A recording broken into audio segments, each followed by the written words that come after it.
ये खबर पारुल यूनिवर्सिटी द्वारा प्रस्तुत की गई है। क्या दुनिया की सबसे बड़ी गोल्ड रिफाइनरी में 15 लाख करोड़ की हेराफेरी हुई है? सेबी के एक अंतरिम आदेश ने पूरे शेयर बाजार में हड़कंप मचा दिया है।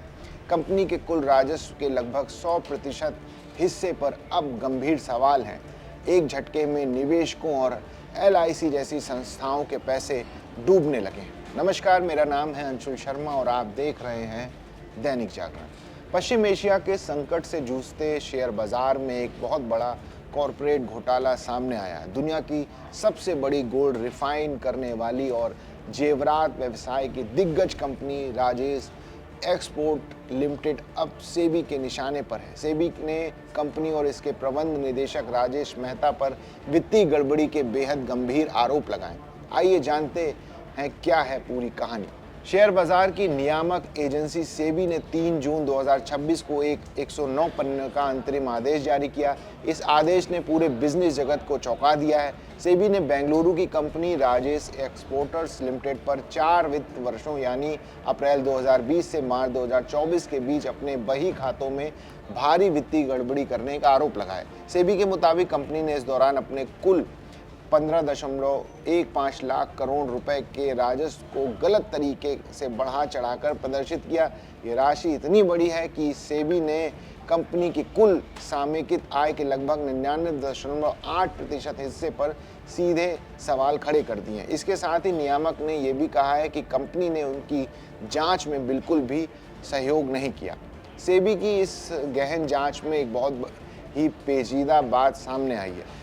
नियामक का कहना है कि राजेश एक्सपोर्टर्स ने अपनी विदेशी सहायक कंपनी के माध्यम से वित्तीय हेराफेरी को अंजाम दिया। इसमें सबसे बड़ा नाम स्विट्जरलैंड स्थित कंपनी वेलकैम्बी का नाम सामने आया। राजेश एक्सपोर्टर्स ने स्विस कंपनी को वर्ष 2015 में $40 करोड़ में खरीदा था। कंपनी के बही खातों में इस विदेशी कंपनी के योगदान को सबसे ज़्यादा श्रेय दिया गया, लेकिन जब सेबी ने स्विस कंपनी के असली वित्तीय रिकॉर्ड्स की जांच की तो सच्चाई कुछ और ही निकली।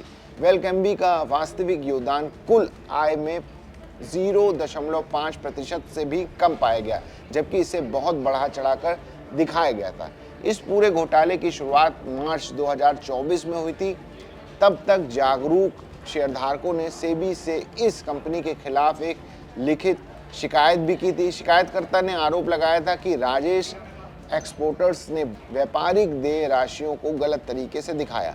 ये वो राशियां थीं जिन्हें 2 वर्ष से भी अधिक समय बीत जाने के बाद भी वसूल ही नहीं किया गया था। इस शिकायत को गंभीरता से लेते हुए सेबी ने कंपनी की 2020 के बाद की सभी फाइलिंग्स की गहन जांच की।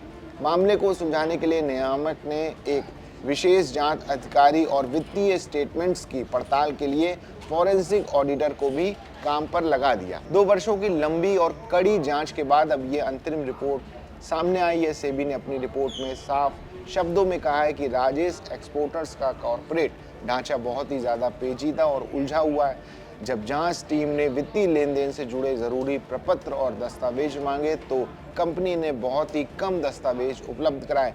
जांच में पाया गया कि कई महत्वपूर्ण लेन देन के दस्तावेज या तो अधूरे थे या फिर पूरी तरह गायब थे। जब सेबी ने सैंपल टेस्टिंग की तो केवल 2% से लेकर 35% लेन देन ही पूरी तरह से सत्यापित हो सके। बाकी के लेन देन का कोई पुख्ता प्रमाण ही नहीं मिला। इस मामले में केवल कंपनी ही नहीं बल्कि उसके प्रवर्तक, चेयरमैन और प्रबंध निदेशक राजेश मेहता भी सीधे तौर पर फंस गए हैं। राजेश मेहता पर अपने व्यक्तिगत खातों में फंड रूटीन करने और अन्य कई तरह की वित्तीय अनियमितताओं के बेहद गंभीर आरोप लगे। सेबी ने इस पूरे मामले को अत्यंत गंभीर और अभूतपूर्व करार दिया। इसके साथ ही कड़ी कार्रवाई करते हुए सेबी ने राजेश मेहता को कंपनी के शेयरों में कारोबार करने से पूरी तरह रोक दिया। इसके अलावा राजेश एक्सपोर्टर्स और मेहता को आदेश दिया गया कि वे जांच एजेंसियों के साथ सहयोग करें और अगले 30 दिन के भीतर सभी ज़रूरी दस्तावेज और स्पष्टीकरण पेश करें। मामले की गंभीरता को देखते हुए इसे आगे की जांच के लिए नेशनल फाइनेंशियल रिपोर्ट्स अथॉरिटी को भेज दिया गया। दूसरी तरफ राजेश एक्सपोर्टर्स लिमिटेड ने सेबी द्वारा लगाए गए सभी आरोपों को सिरे से खारिज कर दिया है। कंपनी ने शेयर बाजार को दी जानकारी में कहा कि ये सिर्फ एक अंतरिम आदेश है, कोई अंतिम फैसला नहीं। कंपनी का दावा है कि उसके द्वारा घोषित आय पूरी तरह सही है और इसमें कोई अतिरंजना नहीं की गई। संवाद में कुछ कमी रहने की बात स्वीकार करते हुए कंपनी ने कहा कि वे सेबी को हर ज़रूरी जानकारी दे रहे हैं। उनका कहना है कि ये पूरी गड़बड़ी सूचनाओं को सही तरीके से नहीं समझने की वजह से हुई है। कंपनी के मुताबिक विदेशी सहायक कंपनियों में ग्रॉस बोर्ड वैल्यू दिखाई जाती है, जबकि सब्सिडियर्स कंपनी कैम्बी में सिर्फ वैल्यू एडिशन रिपोर्ट ही दर्ज की गई थी। इस बड़ी खबर के बाहर आते ही शेयर बाजार में राजेश एक्सपोर्टर्स के निवेशकों को गहरी चपत लग चुकी है। कंपनी का शेयर एक ही दिन में 4.99% तक गिर गया है। आपको बता दें कि ये कंपनी साल 2095 में IGPO के जरिए 100 करोड़ रुपए जुटाकर शेयर बाजार में सूचीबद्ध हुई थी। ये स्वर्ण कारोबार में सूचीबद्ध होने वाली शुरुआती कंपनियों में से एक थी, जिसके बाद में रिफाइनरी से लेकर मैन्युफैक्चरिंग और खुदरा बिक्री में विस्तार किया। लंबे वक्त तक ये निवेशकों की पसंदीदा कंपनी रही है, लेकिन इस खुलासे से LIC जैसे बड़े संस्थागत निवेशक भी प्रभावित हुए हैं। ये मामला दिखाता है कि कैसे बड़ी कंपनियां विदेशी कारोबार की आड़ में सूचनाएं छुपाकर निवेशकों को गुमराह कर सकती हैं। दुनिया की बड़ी gold refinery company Rajesh exporters से जुड़ी पूरी खबर थी, जहां सेबी ने 15 लाख करोड़ से ज़्यादा की हेराफेरी का आरोप लगाया। अब देखना होगा कि अगले 30 दिनों में कंपनी सेबी के सामने क्या दस्तावेज रखती है। इस मामले पर आपकी क्या राय है, हमें कमेंट्स में ज़रूर बताइए। देश दुनिया की बाकी खबरों के लिए देखते रहिए दैनिक जागरण।